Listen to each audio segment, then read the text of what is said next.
Chetan is obviously a very tough act to follow. I'll try my best. Could we have the presentation up? So, again, what we wanted to leave the audience with today is talking about AI, the theme of the summit. Now, I know, not everyone would know the intricacies of AI and so on and so forth.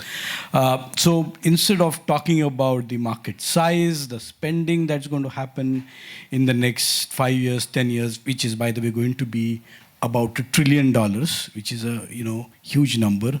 You cannot fathom that. So I wanted to try and peel the onion and see what's under AI and look what's under the hood. So. First question first, everyone is now getting into, these websites, So I know personally, I've been to tripplanner.ai. Iris.ai is a very interesting tool for creating visuals. Presentations.ai, you can create presentations with just one prompt. Anything interesting, the .ai, anyone knows what .ai stands for? Okay, let me change the question.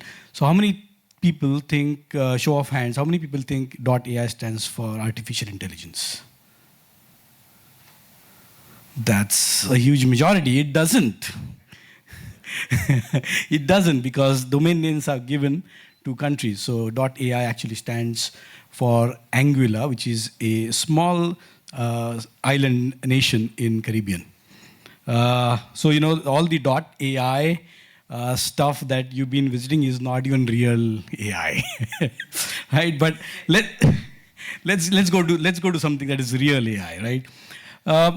So look, AI. When we talk about AI, artificial intelligence, it's not one monolithic technology that you're talking about.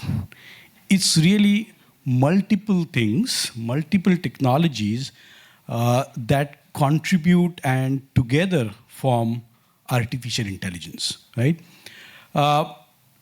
Artificial intelligence is something that a lot was used even 25 years ago. So, for example, optical character recognition (OCR). This was first introduced way back when I started my career in 2000, and it's still being used, right? Imagine OCR is like your senses. It's the eyes, it's the ears, and AI, the layer on top now, is the brain. So AI, artificial intelligence, is all about now learning from all the senses that you had, which is image recognition, which is character recognition, and it encompasses a whole lot of other technologies, right? So at the largest oval is, of course, AI, artificial intelligence. What does it have inside? Machine learning. We typically say AI, ML, but ML is actually a subset of AI. It talks about, of course, assisted and non-assisted learning that machines can do. Within that, we have deep learning, again, popularized by Google, and of course, everyone has heard about Gen AI, right? You have to be living under a rock if you haven't heard about Gen AI. Yes, so I mean, just taking Gen AI forward, right? And interestingly, what Gen AI has done. So before I get into this, so what Gen AI has done is actually change the conversations in terms of, the CIOs at banks would have to go to their board saying, I need a budget for AI. That conversation has changed. The board members come to the CIO saying, here is some money. What can you do for me, right? So that is a huge change that we've seen in the past 1.5 years, and that's, of course, thanks to the buzz created by Gen AI. And let's just understand how does this technology actually work? Because for me, when I first used it, it did seem like magic, right? And I think it still seems like magic, even though I know how it works, but it still seems like magic. How does it work, right? It's actually in the name itself. It's generative pre-trained transformer model, ChatGPT, right? What does it do? So it has three elements of it. You have encoding, decoding, and the generative pre-trained transformer model. Almost imagine, you give an input, which is, hi, how's it going? It's going to go back and encode this and query the database that you have of all the pre-trained information. So imagine now you have close to 9 billion such encodings that you have. And that's, of course, multiplying even as we speak. So it's going to go back and look at the 9 billion encodings and figure out, okay, what's the response that typically people give? So the generative AI model has already looked through more than 9 billion, of course, articles, be it videos, be it transcripts. And now it has figured out that the response to how is it going is, I'm doing good, right? I'm right, how are you? That's the response. And how does it know to respond this way? Is because it has looked through millions and millions of pages, and every time this question comes up, hi, how are you? The response of people, actual people, has been, I'm doing good, how are you doing, right? So literally, while we say that, this is something that, the machine is coming up on its own, artificial intelligence, it does seem like it's actually human intelligence that the AI is merely replicating, right? But the beauty of it is that it now has the inputs of billions and billions of human hours. And that's why this is becoming such a game changer. Now, understand, as a technology, this was possible even 10 years ago or 20 years ago. I mean, in terms of data science, this was already there. The theory was already there. So what has changed? Any guesses? What has changed? Yes. Absolutely, bang on, bang on. So imagine, 10 years ago, if I had a ChatGPT, I would have typed a question, hi, how are you? It would go in a circle saying, 5 minutes. After 5 minutes, it comes with an answer, I am good, how are you doing? So, obviously that's not feasible, and that is what's changed in the past 2, 3, 5 years, that the computing power has become extremely available. It's just scalable thanks to cloud. And of course, what has changed, it's, the cost has come down. So now you can have the same computing power that you had at a fraction of the cost. So that's the reason why ChatGPT is free, right? Otherwise, it would not have been possible, literally. So again, I had a very interesting example that was given to me. So maybe how do I blank it? Is there a way to blank it? Anyway, so there was this conversation that happened. So you have to put things into perspective, and that's what you as artificial intelligence evolves, this is the important thing, right? So, the question was, hey, I bought a Beamer, right? Now, the computer needs to understand that when someone says, I bought a Beamer, it means BMW, okay? And the response should be, hey, that's great, congratulations, right? Now the person says, I want to cover it. Now, this is contextual, because if you're Amazon, when you say, I want to cover it, it probably means they want to buy a cover for it, right? If you're an insurance company, it actually means I want to buy insurance for it, right? So contextualizing the same statements is going to be very, very important. That's going to be the difference between success and not success. So yes, while LLMs have generated a lot of interest, what is going to help banks is not the LLMs only, but it's going to be SLMs, which is small language models. They're still going to be very large, right? But it's going to be still contextual. It is going to be relevant for banks. It's going to be looking at all the data that banks have for the past, whatever, 10, 15, 20 years. Again, that will run into billions, but that's the SLMs is what's going to really change the game for banks. Okay, so that's so I want to just touch upon what generative AI looks like, right? Let's look at AI in banking specifically. Of course, this is going to be what's happened so far, not forward-looking. So what we've seen, of course, a lot of use cases. We've seen, use cases in customer service, robo-advisory, research, financial research, looking at research for advising your clients. Of course, AML, KYC, I think most of this was touched upon through the day. Legal and compliance, very interesting, important use cases. Fraud and risk management, finance and treasury. I think there was some examples that were also covered through the day for trade finance, right? Lending and underwriting. I think it's a very big case study. So just as I started, right? AI is not just one monolithic technology.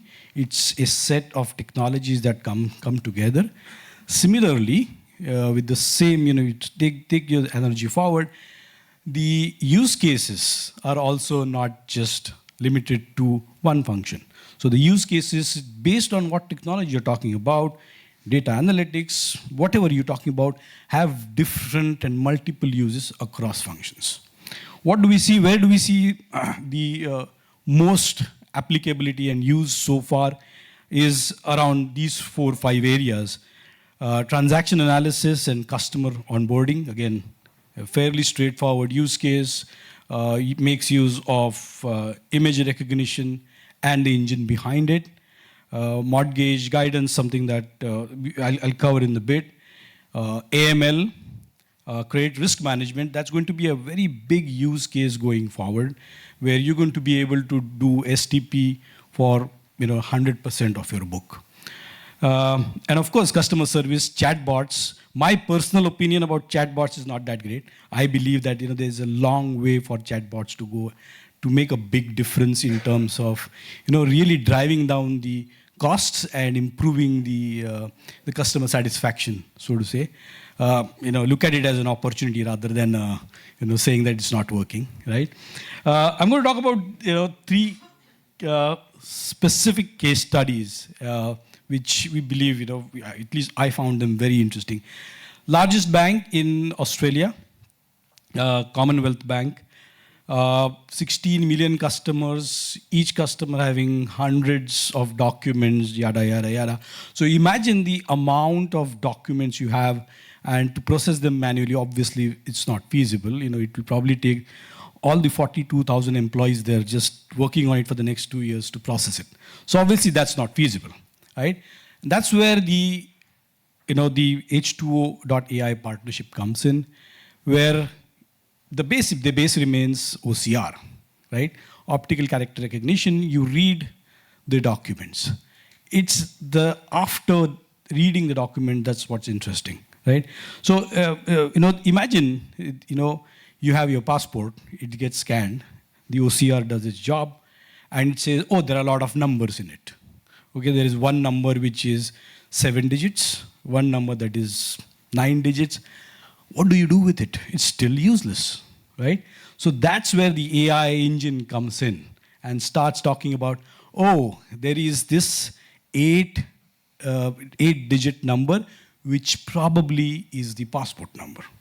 There's this characters which are in a date format, which probably is the expiry date, right? And all of that now starts giving you value. And that's exactly what happened at Commonwealth Bank, where there was 50 to 85% automation and accuracy levels that were achieved. Of course, over time, once it's not going to be just day one it starts. So typically we've seen it takes 3 to 6 months for the accuracy levels to reach the stabilized accuracy levels, but huge, it drives down cost in a significant manner. And don't forget the human element. Okay, that is equally important. a lot of frustrating job is taken away. So you're not going to have employees who are constantly cribbing about it. Employees are going to be saying that, oh, I'm going to train AI, right? So keep that in mind, that you're also improving the employee experience as you use this. Next up, we have Valley Bank. They used AI in financial security. What this, again, AI, is this in AML.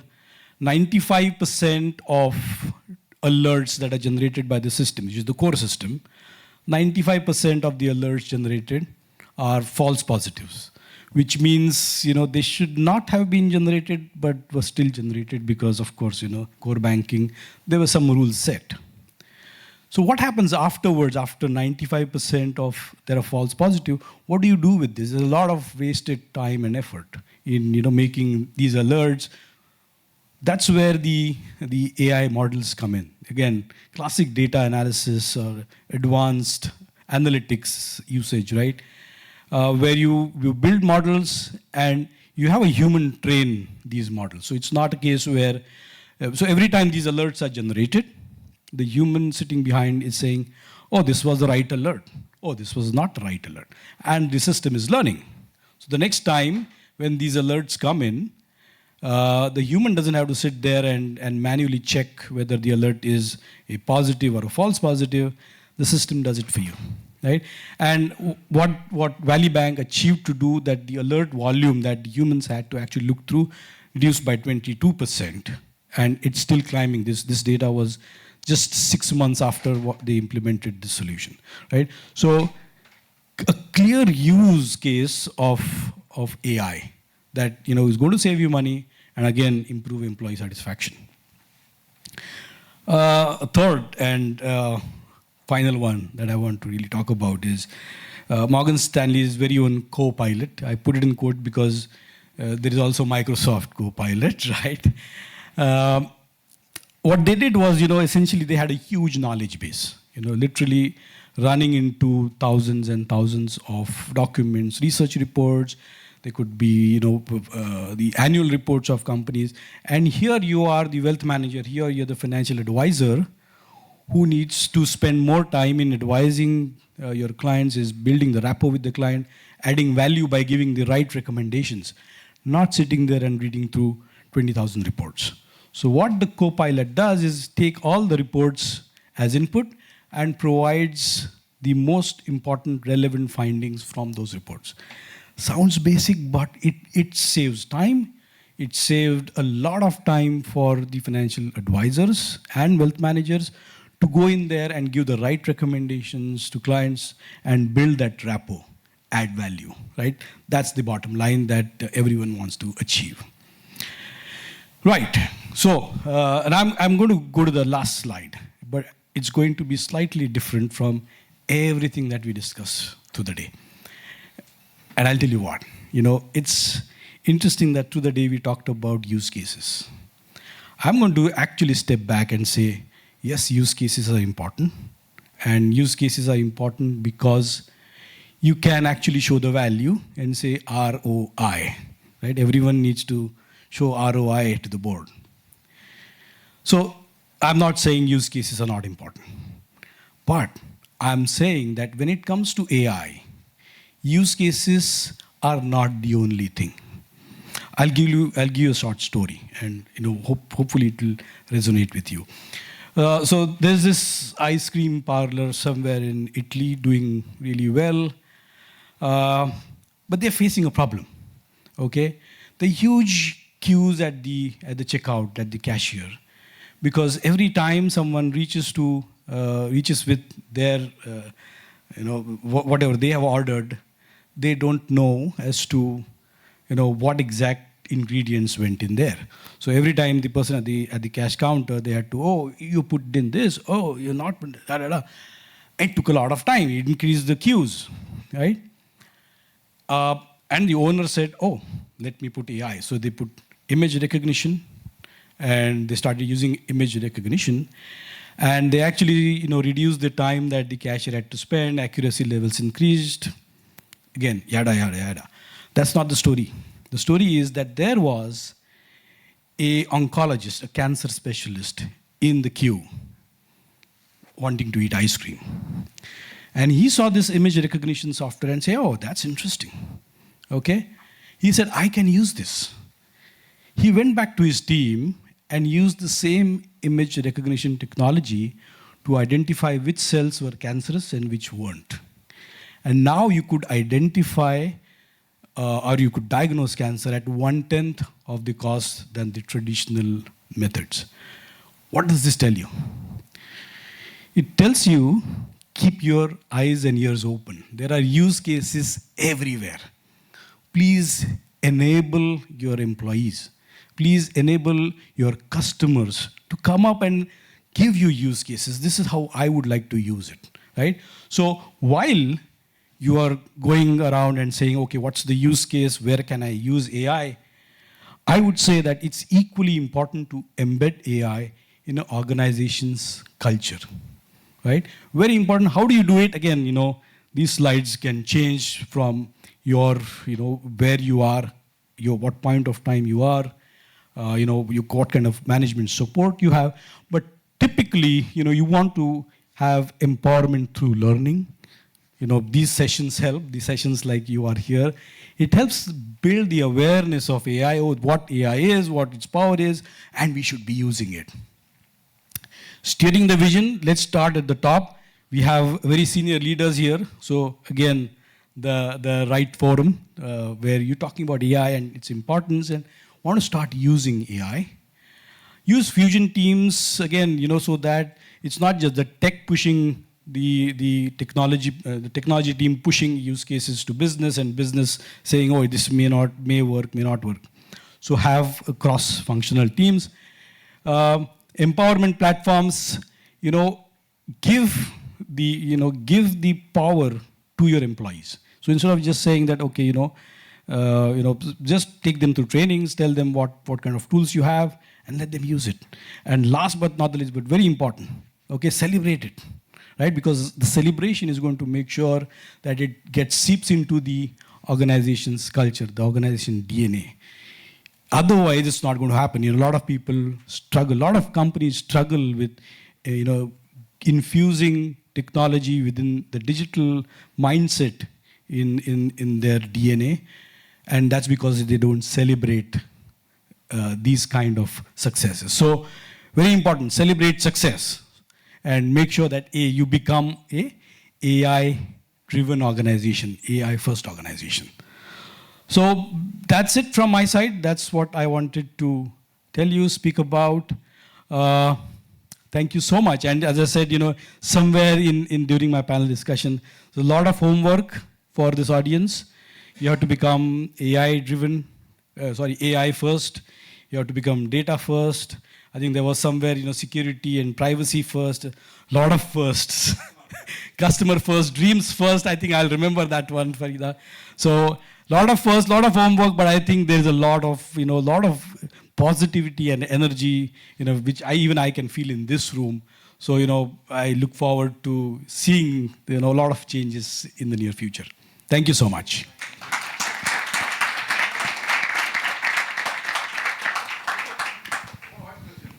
Yes, please. Yeah, I may not know the answer. I'll pass it to the audience themselves.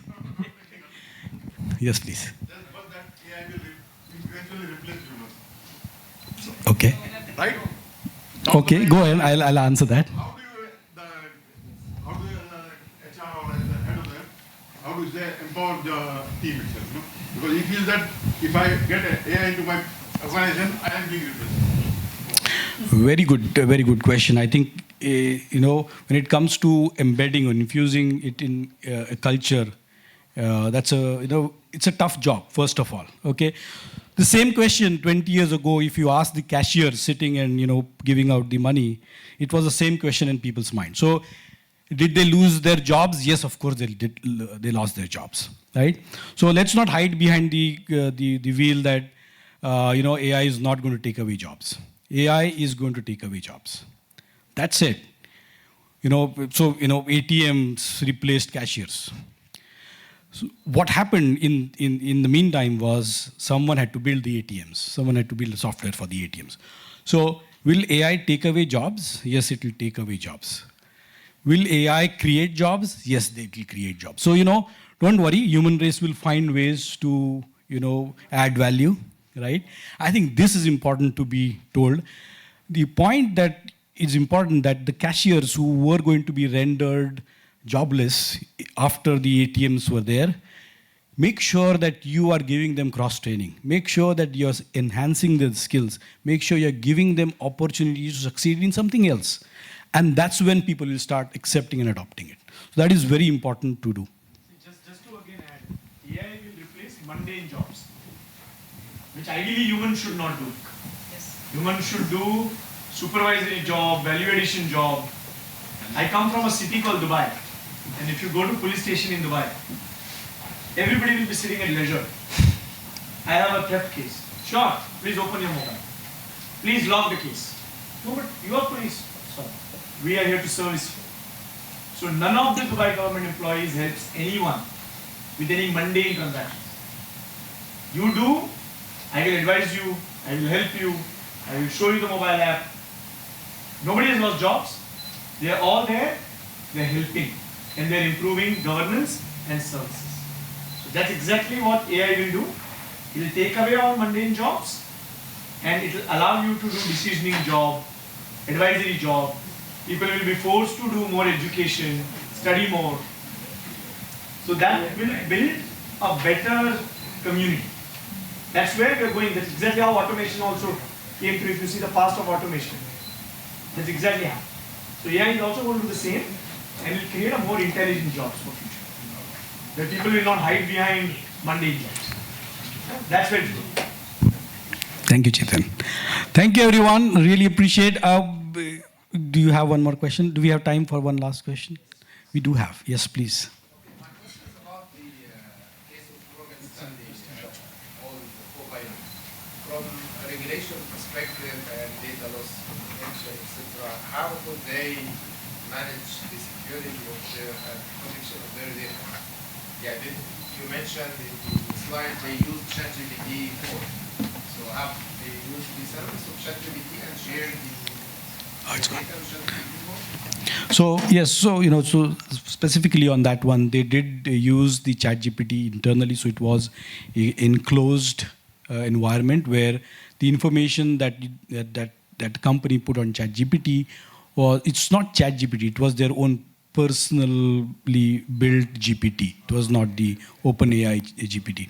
So something that they built internally. The data did not go outside. It always remained within. What is it called? When you ring fence something, yeah. So it still remained within the organization. Yeah, that's very important. Thank you. Thank you, everyone.